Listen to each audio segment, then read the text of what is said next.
जैसे आपने linear equations in two variable पढ़ा है। आपने लीनियर इक्वेशंस, आवाज नहीं करेगा कोई बच्चा। Linear equation in two variable पढ़ा है, ध्यान से सुनना बेटा। कैसी दिखाई देती थी आपको ध्यान हो तो? लीनियर का मतलब उन वेरिएबल्स पर पावर क्या होती थी, वन। और टू वेरिएबल मतलब एक्स और वाई वेरिएबल यूज करते थे, तो कैसी दिखाई देती थी? a1x plus b1y equal to constant, मान लो c1।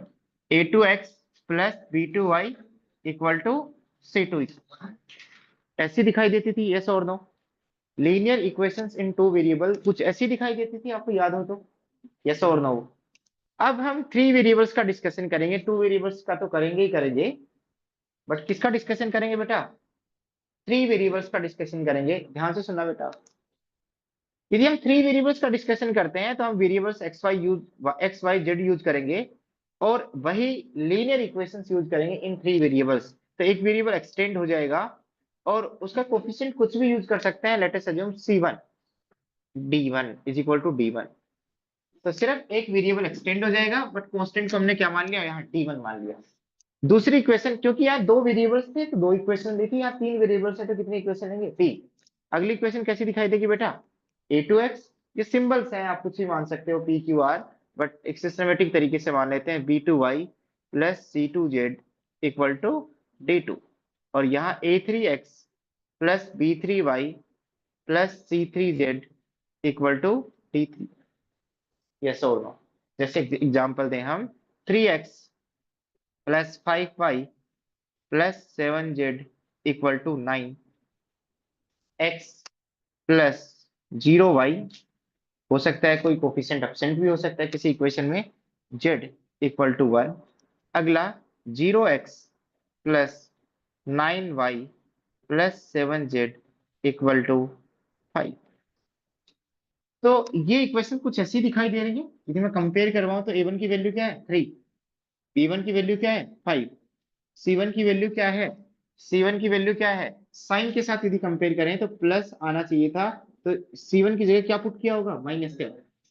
a2 की वैल्यू 1, b2 की वैल्यू 0, c2 की वैल्यू,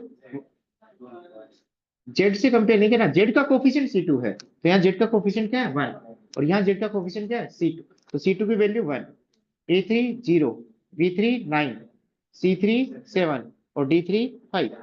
ये समझ में आ गया? ये कहलाते हैं प्योर कांस्टेंट टर्म्स। ये क्या कहलाते हैं, कांस्टेंट टर्म्स, क्योंकि इनके साथ एक्स वाई जेड प्रेजेंट नहीं है। और ये क्या कहलाते हैं बेटा, ये क्या कहलाते हैं, coefficients of the variable. Coefficient of the, जैसे फर्स्ट इक्वेशन में एक्स का कोफिशिएंट है, ये सेकंड इक्वेशन में एक्स का कोफिशिएंट है, ये थर्ड इक्वेशन में एक्स का कोफिशिएंट है, यस और नो? ये फर्स्ट इक्वेशन में y का कोफिशिएंट है v1, ये सेकंड इक्वेशन में y का कोफिशिएंट है, ये थर्ड इक्वेशन में y का कोफिशिएंट है, यस और नो? अब एक बात और देखो कि आपने सिस्टम ऑफ इक्वेशंस को देख लिया, बट यदि इसको मैट्रिक्स के टर्म्स में रिप्रेजेंट करना चाहें, क्या किसके टर्म्स में रिप्रेजेंट करना चाहिए, मैट्रिक्स। जब आप सिस्टम ऑफ इक्वेशंस को सोल्व करते हो, जब आपने इनको सोल्व किया है तो बहुत सारे मेथड्स पढ़े होंगे टेंथ में, एलिमिनेशन मेथड, सब्स्टिट्यूशन मेथड। तो बेसिकली एलिमिनेशन मेथड में क्या करते थे, या तो एक्स के कोफिशिएंट सेम बनाते थे या वाई के कोफिशिएंट सेम बनाते थे। तो ये जो सॉल्यूशंस है वो किस पे डिपेंड करते हैं बेटा, कोफिशिएंट्स पे डिपेंड करते हैं। किस पे डिपेंड करते हैं, कोफिशिएंट्स पे डिपेंड करते हैं, नहीं कि वेरिएबल्स पे डिपेंड करते हैं। वेरिएबल्स तो ठीक है, सिंबल्स हैं, क्या है, सिंबल्स। बट मल्टीप्लाई करने से यही कोफिशिएंट्स कैलकुलेशन में कंट्रीब्यूट करते हैं, यस और नो, नहीं कि एक्स और वाई। दूसरी बात, इसको एक बहुत अच्छे नोटेशन के टर्म्स में लिखा जा सकता है, ध्यान से सुनना बेटा। दो वेरिएबल्स है इसमें, एक तो एक्स वेरिएबल और एक क्या है, फील करना। मैंने क्या बोला था, जिसको मैट्रिक्स मल्टीप्लिकेशन आ गया वो इस चैप्टर को कर लेगा, आज नहीं तो कल कर लेगा, ठीक है? ध्यान से सुनना कैसे। मुझे, ये तो मैं एक्स का कॉलम बना रहा हूं बेटा, और एक वाई का कॉलम बना रहा हूं। ध्यान से सुनना, क्या मैं इस चीज को ऐसा लिख सकता हूँ, मैं एक मैट्रिक्स के रूप में रिप्रेजेंट करना चाहता हूँ इसको। ध्यान से देखना बेटा, यहाँ इस पहले कॉलम में एक्स की कोफिशिएंट लिख रहा हूं, इसको इक्वेशन 1 बोल दिया, इसको इक्वेशन 2 बोल दिया, मैंने ऐसे ही अरेंज कर लिया। तो इक्वेशन 1 में एक्स का कोफिशिएंट क्या है बेटा, a1। इक्वेशन 1 में y का कोफिशिएंट कितना है, b1। यहाँ इक्वेशन x में x का कोफिशिएंट, ये फर्स्ट कॉलम x को दे रहा हूँ, सेकंड कॉलम y को। x का कोफिशिएंट कितना है बेटा, a2, और यहाँ y का कोफिशिएंट कितना है, b2। ये सारे किसके कोफिशिएंट लिखे हैं, x के। ये सारे किसके कोफिशिएंट लिखे हैं, y के। अब फील करो, इसको किस मैट्रिक्स से मल्टीप्लाई करो। और यहाँ लिख रहा हूँ बेटा, क्योंकि मुझे इक्वेट करना है तो इक्वल टू का साइन लगा रहा हूँ। और यहाँ कांस्टेंट ऊपर C1 लिख रहा हूँ और यहाँ C2 लिख रहा हूँ। अब फील करो बेटा, इसको इससे मल्टीप्लाई करो तो ये आ जाना चाहिए। इसको, इस मैट्रिक्स को इससे मल्टीप्लाई करो तो क्या आ जाना चाहिए, ये आ जाना चाहिए। क्या आ जाना चाहिए? फर्स्ट इक्वेशन की लेफ्ट हैंड साइड। बेटा आवाज नहीं, फर्स्ट इक्वेशन की, प्लीज आवाज नहीं, पीछे बैठ जाओ यदि कोई दिक्कत हो रही है। फर्स्ट इक्वेशन की क्या आनी चाहिए? Left hand side. यस और नो? मेरी बात समझ में आ रही है? तो यह क्या होना चाहिए, मुझे ये लाना है। तो यहाँ x लिख देता हूँ, a1 के साथ क्या चाहिए x, और b1 के साथ क्या चाहिए y। यस और नो? अब इसको मल्टीप्लाई करो, क्या आएगा बेटा? इस मैट्रिक्स को मल्टीप्लाई करूंगा तो क्या आएगा? इसको मल्टीप्लाई करूंगा a1x प्लस b1y, और इसको मल्टीप्लाई करूंगा तो बेटा a2x प्लस b2y। ये कौन सी ऑर्डर की है? 2x2 की, ये 2x1 की। तो मल्टीप्लाई करने के बाद क्या मिलेगा? 2x1, 2 रो मिलेगी और एक कॉलम मिलेगा। ये एक एलिमेंट है, ये एक एलिमेंट है। और ये किसके इक्वल है बेटा? C1 C2। ये इसके इक्वल है, ये इसके इक्वल है। तो क्या इसको मैट्रिक्स के टर्म्स में ऐसे रिप्रेजेंट कर सकता हूँ? यस और नो? क्या मैट्रिक्स के टर्म्स में ऐसे रिप्रेजेंट कर सकता हूँ बेटा? ये एक ऑर्गेनाइज तरीका है। कोफिशिएंट अलग कर दिए, वेरिएबल्स अलग कर दिए, और प्योर कांस्टेंट अलग कर दिए। यस और? जनरली हम इसको किससे रिप्रेजेंट करते हैं बेटा? किससे रिप्रेजेंट करते हैं? ए से। किससे रिप्रेजेंट करते हैं? ए से। ए का नाम है ए। ए क्या है बेटा? A1 B1 A2 B2। ये क्या है? ये कौन सी मैट्रिक्स है? Coefficient matrix. कौन सी मैट्रिक्स है? जो वेरिएबल्स की जो कोफिशिएंट है, वेरिएबल्स के जो कोफिशिएंट है, उनकी हेल्प से मिलकर बनी है। ये क्या है बेटा? ये कॉलम वेक्टर भी है, आपको याद हो तो। कौन सा वेक्टर है? कॉलम। कॉलम वेक्टर क्यों बोला जाता है बेटा? क्योंकि इसमें एग्जैक्टली एक कॉलम है सिर्फ। क्या है? इसको कॉलम मैट्रिक्स ही बोला जाता है क्योंकि इसमें एग्जैक्टली एक ही कॉलम है। इसको किससे रिप्रेजेंट करते हैं बेटा? क्योंकि इसमें सारे वेरिएबल्स है। क्या है? सारे वेरिएबल्स। तो इसको एक वेरिएबल नोटेशन दिया जाता है, कैपिटल एक्स। ये स्मॉल एक्स है। ये पूरी की पूरी मैट्रिक्स को रिप्रेजेंट करता है। कौन? ये capital x. Capital x is a matrix of 2x1। 2x1, 2 रो है और एक कॉलम है। कैसे और दो? और ये जो प्योर कांस्टेंट मैट्रिक्स है, इसको नाम दिया जाता है बी। क्या नाम दिया जाता है? B. Hard and fast rule नहीं है कि यही नेम देने और कुछ दे सकते हो। तो बी क्या है बेटा? C1 C2। समझ में आ गया?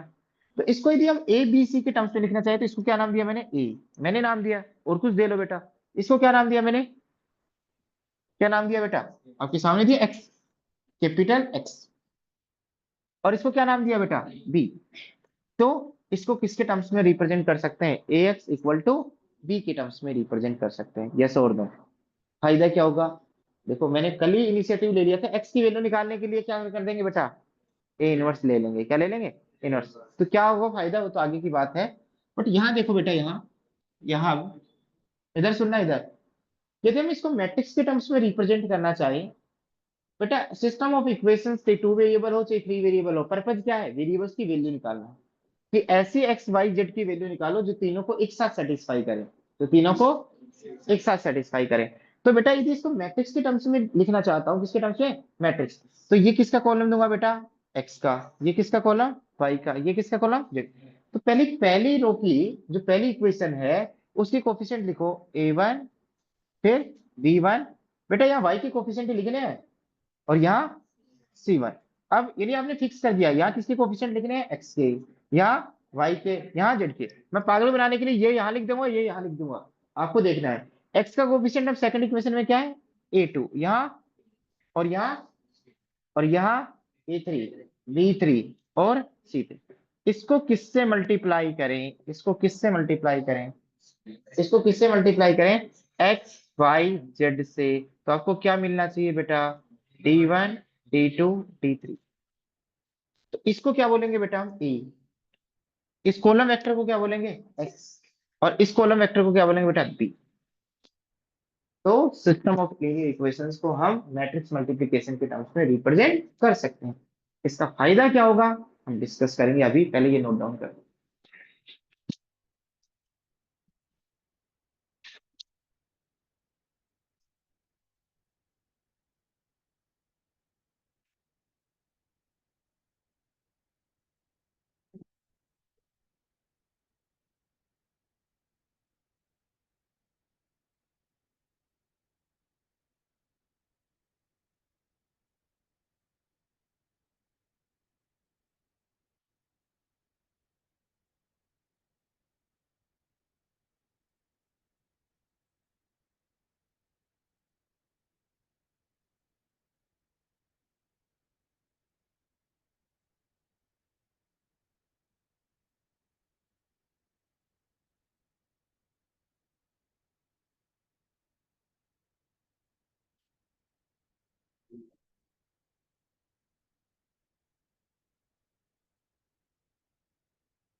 मतलब कोई doubt?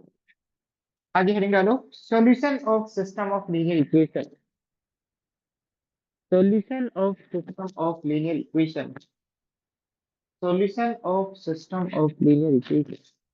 Write down, solution of system of linear equation. Write down, solution of system of linear equations. तो कुछ टर्मिनोलॉजी हमें ध्यान रखनी पड़ेगी,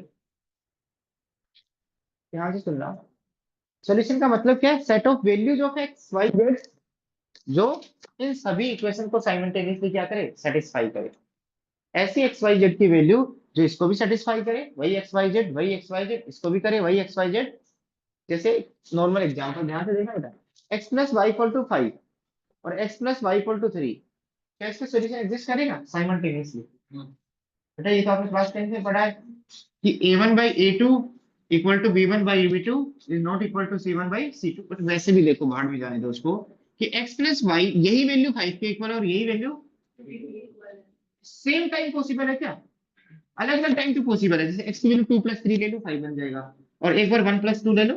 बट मुझे साइमल्टेनियसली सॉल्यूशन चाहिए जो एक साथ सेटिस्फाई करे, इसको भी करे एंड वो एक्स वाई जेड की कॉमन वैल्यू जो तो इसको भी सेटिस्फाई करे एंड ऐसा एक्स वाई तो नहीं मिलेगा एट ए टाइम, या तो इसको करेगा या तो दोनों को सेटिस्फाई करने वाला साइमल्टेनियसली, साइमल्टेनियसली मतलब एक साथ दोनों को सेटिस्फाई करने वाला सॉल्यूशन नहीं मिलेगा, इसको नहीं मिलेगा ना, नहीं मिलेगा।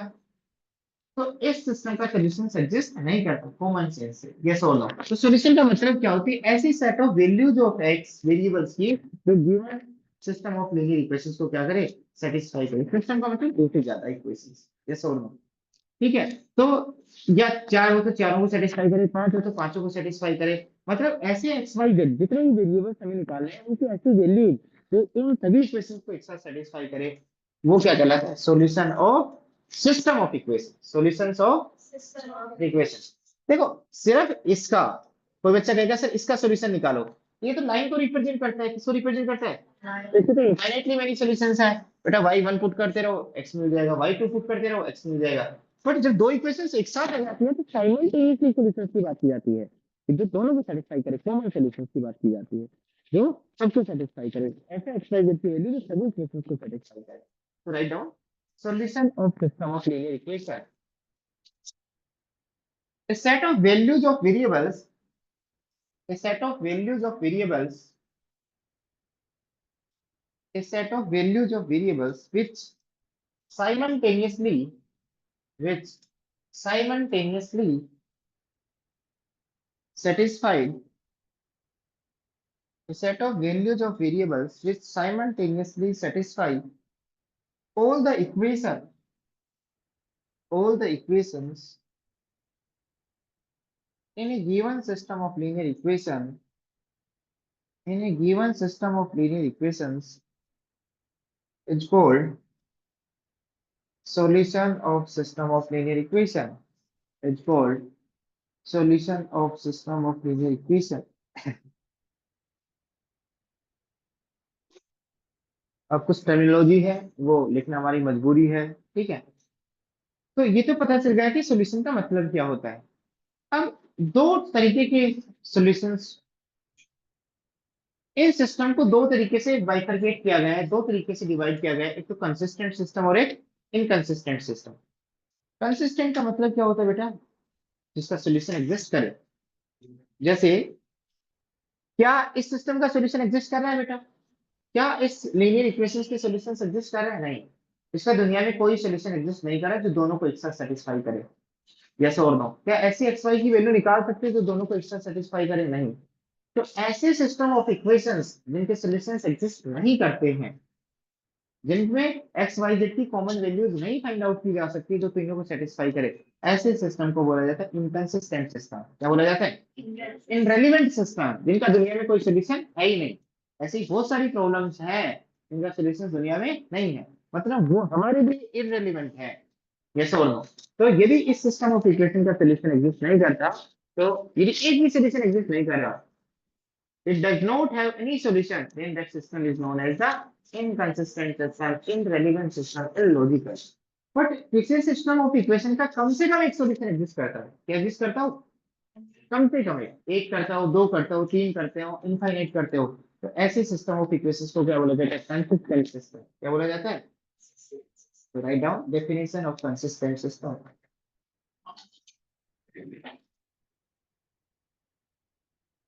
System of linear equations. System of linear equation is said to be consistent. Consistent की meaning consistent. A system of linear equation is said to be consistent. Reference terminology है. A system of linear equations is said to be consistent. Actually question पूछे जाने लग गए हैं, वो जो reasoning section और रीजनिंग के क्वेश्चंस, इसलिए मैं करवा रहा हूँ बेटा. A system of linear equations is said to be consistent if it has it has it has it has one or it has one or more than one solution. If it has one or more than one solution.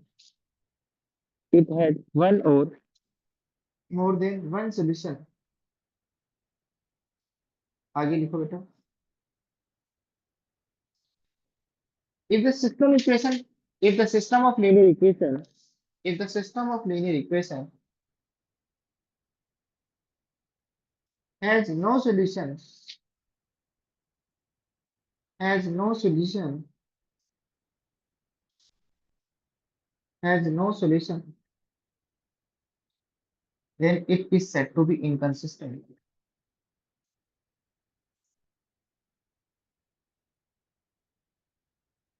Said to be inconsistent. तो एक भी solution है तो if a system of equation has no solution, then it is said to be inconsistent. IN लगा दो पीछे.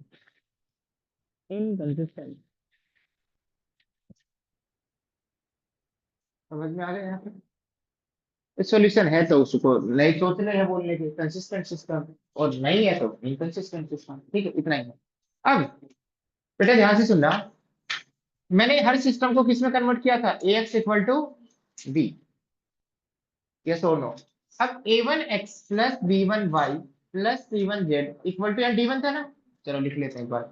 a2x plus b2y plus c2z equal to d2, और a3x plus b3y plus c3z equal to d3.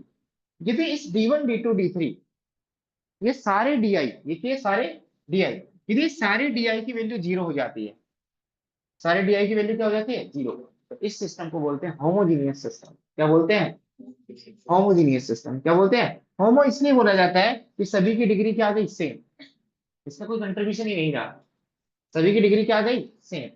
इस system को क्या बोलते हैं बेटा? Homogeneous system. तो किसी सिस्टम ऑफ लीनियर इक्वेशंस को होमोजीनियस सिस्टम कब बोला जाता है?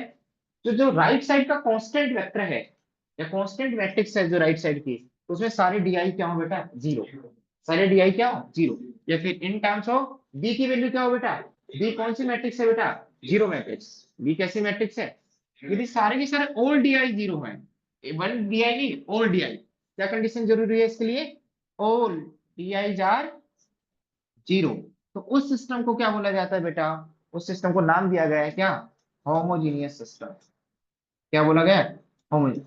अब मैं इसलिए लिखवाना चाह रहा हूं, देखो मैं अपने आप से बचने की कोशिश करता हूं कि यदि कोई क्वेश्चन ऐसा आ जाए, which system are homogeneous or not, which system are homogeneous or not. पहला ऑप्शन दे दिया 2x plus 3y equal to 5, 3x plus 5y equal to 0. सुनना, दूसरा ऑप्शन दे दिया which of the following systems are homogeneous or not. ध्यान से सुनना, 2x plus 3y minus 7 equal to 0, 2x plus 5y minus 9 equal to 0.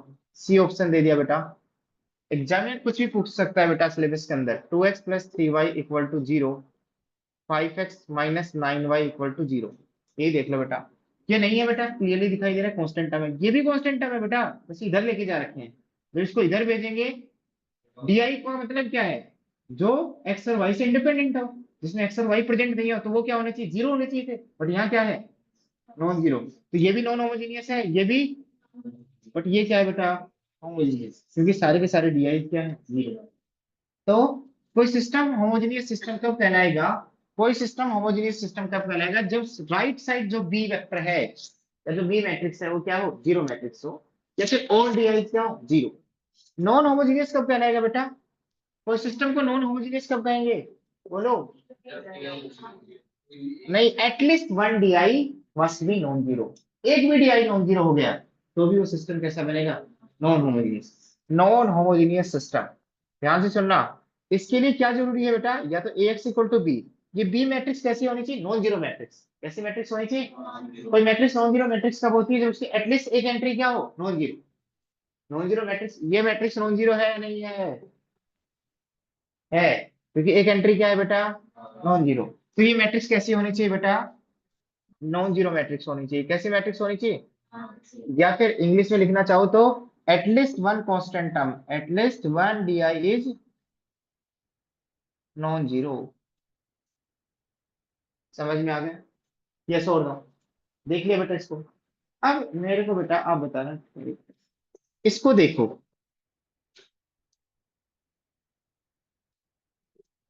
देख लिया इसको? ये बताओ, ये होमोजेनियस है नहीं है? है। इसका सॉल्यूशन दिखाई दे रहा है तुझे क्या है? इसका एक बहुत प्यारा सा सॉल्यूशन तुझे दिखाई दे रहा होगा, बिना निकाले। दिखाई दे रहा है?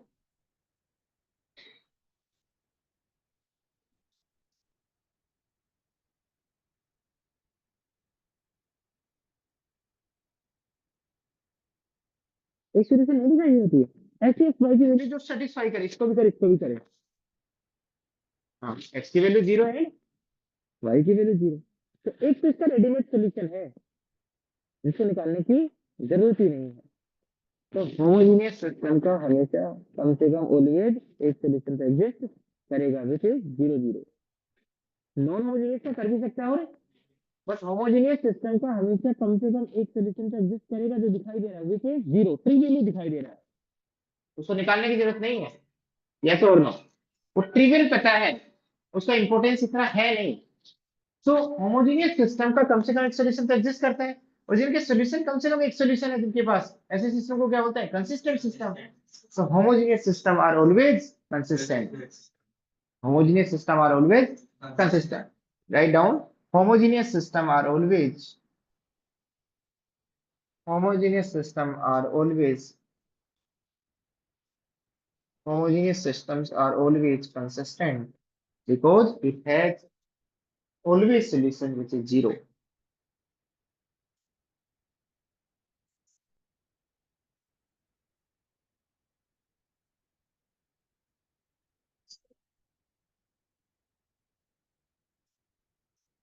Because एक solution दिखाई दे रहा है, जीरो solution। जीरो solution को क्या बोलते हैं बेटा? Trivial solution। ट्रिवियल मतलब जिनका लेस इंपॉर्टेंस हो। तो homogeneous system are always consistent, homogeneous system are always at least one solution। ये सारे स्टेटमेंट ट्रू है। समझ में आ गया? आपको दिखाई भी दे रहा है ना?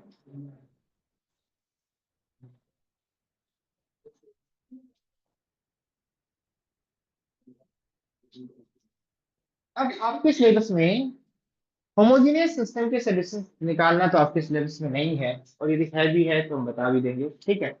बट 99% जो क्वेश्चंस हैं, यदि 100 क्वेश्चंस मिलेंगे तो 99 क्वेश्चन क्या है? Solution of, solutions of non homogeneous equation. ठीक है, तो आगे लिखो बेटा, write down. Solution of, solution of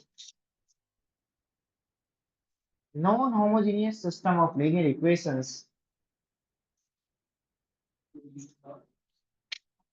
solution of non-homogeneous system of linear equations using inverse method, using inverse method,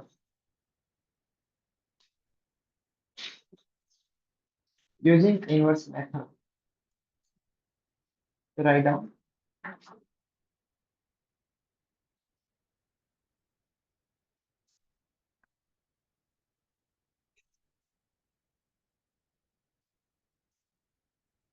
लिखो, if A is non-singular matrix,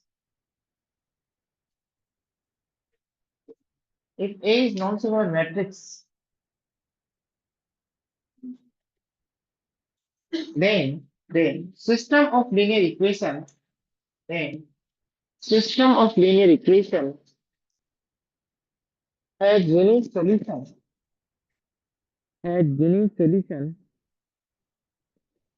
which which is given by, which is given by x equal to, x equal to, x equal to, x equal to a inverse b, which is equal to given by x equal to A inverse B. ध्यान से सुनना बेटा, ध्यान से सुनना, ध्यान से। अभी इस स्टेटमेंट को दोबारा पढ़ना। यदि आपको यूनिक सॉल्यूशंस के बारे में गारंटी करनी है कि यूनिक मतलब एग्जैक्टली वन, यूनिक के आगे लिख लेना बेटा। यूनिक का मतलब क्या है? Exactly one. यूनिक का मतलब क्या है बेटा? वन। बेटा लिसन लिसन सुनो कि यदि ए क्या हो? Non singular. ए क्या हो? रट लो बेटा, रट लो। ए कैसा है? Non singular. मैं कहता हूँ ए नॉन सिंगुलर है तो इसका मतलब क्या है? डिटरमिनेंट ऑफ ए क्या है? Non zero. डिटरमिनेंट ऑफ ए क्या है?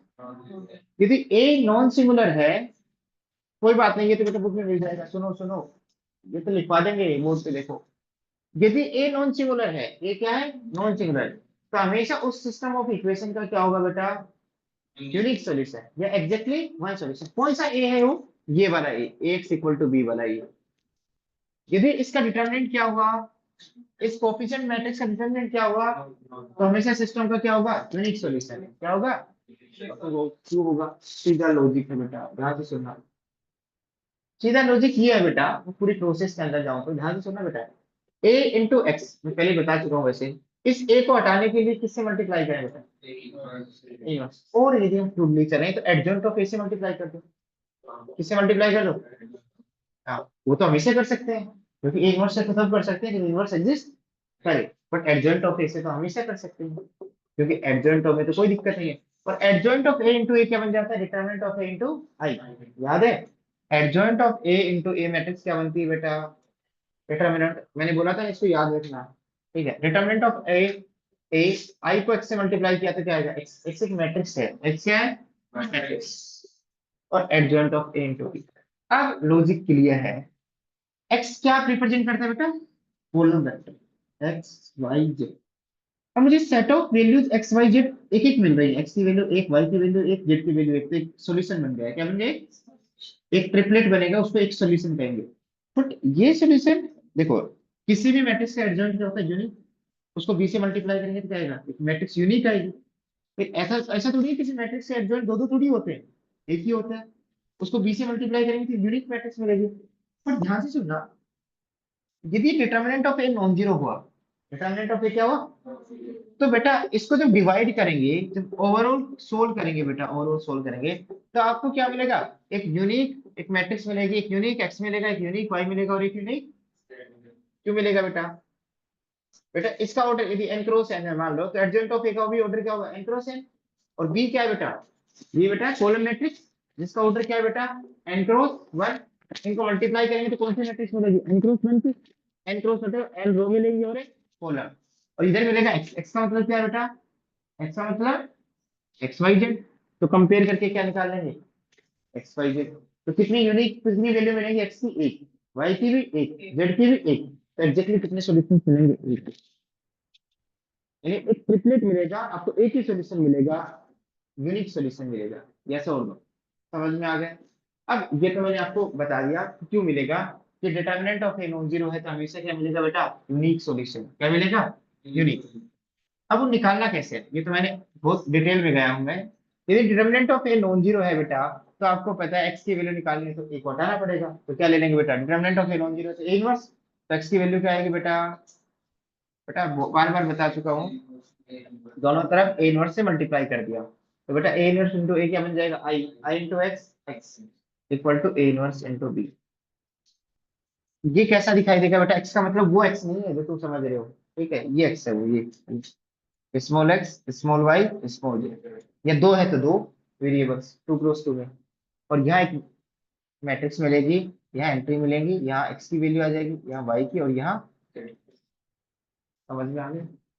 लिखो।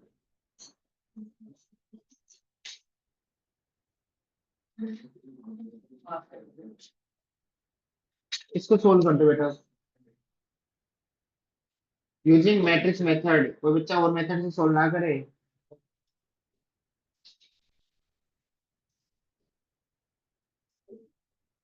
Solve the following system of equations using matrix. बेटा जल्दी से निकाल दो, फर्जी क्वेश्चन है। Solve the following system of equations using matrix method. कुछ नहीं निकालना बेटा, इनवर्स निकालना पड़ेगा, सीधी बात ये है।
भाई मैं एक तरीके से कर देता हूँ भाई।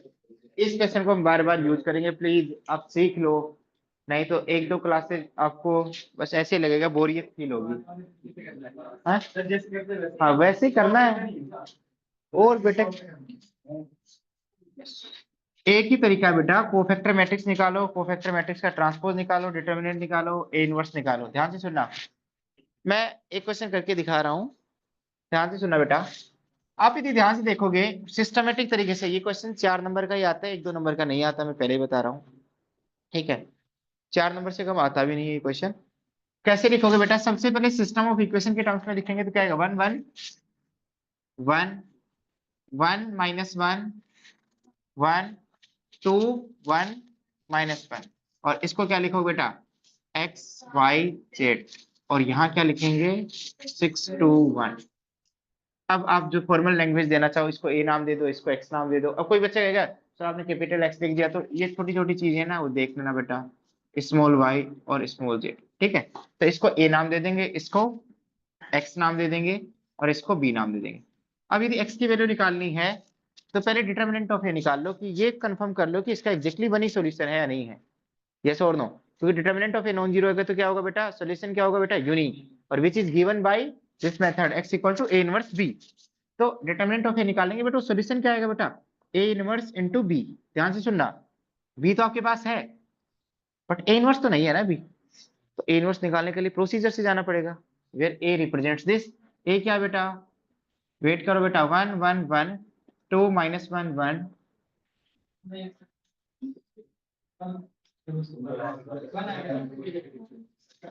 अच्छा, समझ में आ गया। देखना बेटा, अब क्या निकालना बेटा, देखो इसका डिटर्मिनेंट निकालना है, इसके कोफैक्टर निकालना है, आराम से पेशेंस से। देखो बेटा आराम से, यदि डिटर्मिनेंट तो बाद में भी निकाल सकते हैं, पहले निकाल लो डिटर्मिनेंट, आपकी इच्छा है।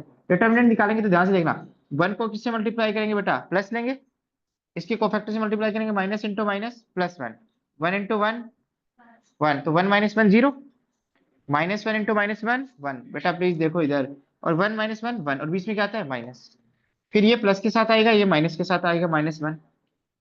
बेटा -1 के साथ इसको डिलीट कर देंगे, इसको डिलीट कर देंगे, 1 इंटू -1 -1, 1 इंटू 2 2, तो -2, फिर प्लस +1। डिटर्मिनेंट निकाल रहा हूँ बेटा, नीड तो होगी ना डिटर्मिनेंट की, क्योंकि इनवर्स की डेफिनेशन क्या होती है बेटा, adjoint of A upon determinant of ए।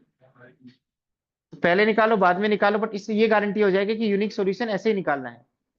फिर क्या आएगा बेटा, +1 के साथ क्या आएगा 1, -1 इंटू 2 -2, एक माइनस फॉर्मूले में तो +2, तो इसको सिंप्लीफाई करेंगे 0। बेटा प्लीज आवाज मत करो, ये क्या आएगा -3 +3, और ये क्या आएगा 1 + 2, तो बेटा 6 आया। ठीक है क्या है, मैंने ठीक लिखा है। डिटर्मिनेंट ऑफ ए निकाला किसी बच्चे ने, 6 ही आएगा।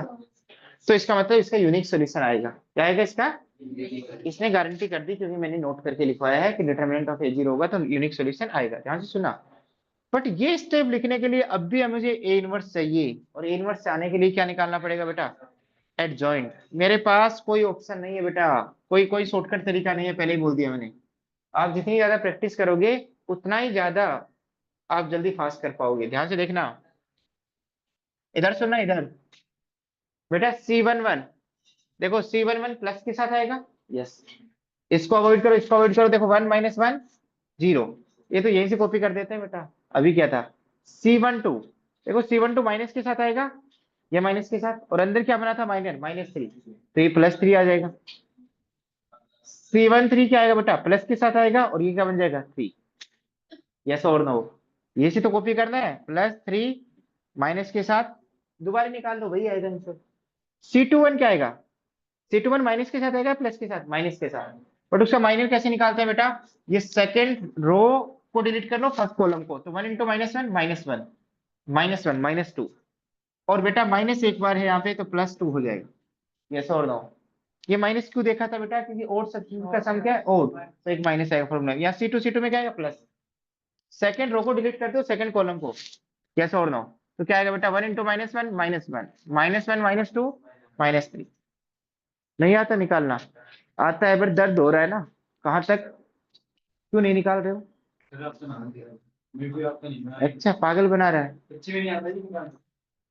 C23 C23 C23 कैसे निकालते हैं, C23 कैसे निकालते हैं बेटा, C23 एलिमेंट कहाँ पे, यहाँ पे, तो इसको डिलीट करते हैं, इसको डिलीट करते हैं, और इसका माइनर क्या आएगा 1 इंटू 1 1, 1 इंटू 2 2, तो 1 -2 क्या आएगा बेटा -1, ये तो माइनर होगा। और ये ओड सब्स्टिट्यूट के साथ माइनस, और एक माइनस वहां पे, तो क्या आएगा बेटा प्लस। आता है सब कुछ है बेटा, पागल बना रहा है, या फिर भूल गया होगा, तो भूलोगे यदि प्रैक्टिस नहीं करोगे तो। C31 थर्ड रो को डिलीट कर दो, फर्स्ट कॉलम को डिलीट कर दो, तो क्या आएगा बेटा 1 + 1 2, बेटा किसके साथ आएगा, प्लस के साथ, क्योंकि 3 + 1 क्या है, क्या आएगा बेटा यहाँ पे, हाँ C31 थर्ड रो को डिलीट कर दो, फर्स्ट कॉलम को डिलीट कर दो, 1 + 1 2 आएगा ना, ये तो आएगा बेटा, ये और नो 1 और माइनस, और 1 इंटू -1 -1।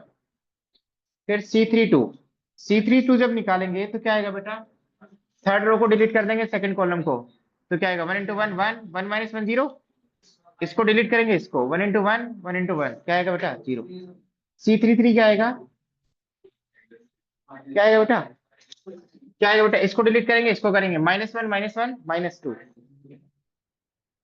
समझ में आ गया, मैंने ठीक लिखा है, कुछ गलती तो नहीं की, इधर सुनना।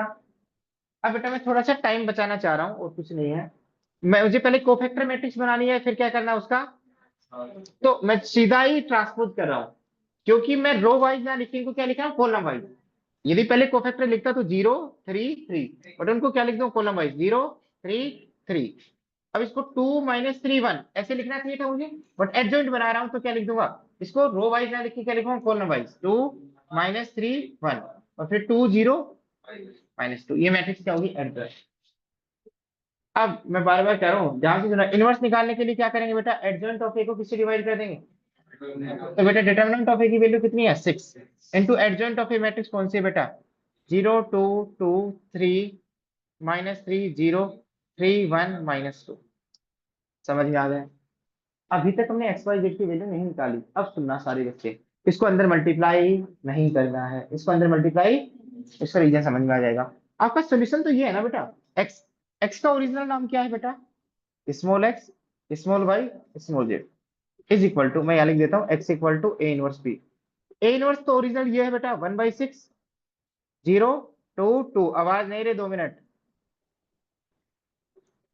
ये क्या है आपके अनुसार, इस क्वेश्चन के अनुसार ए इनवर्स, और बी क्या है बेटा, बी क्या, ये तो है बेटा, बी क्या था बेटा 6 1 2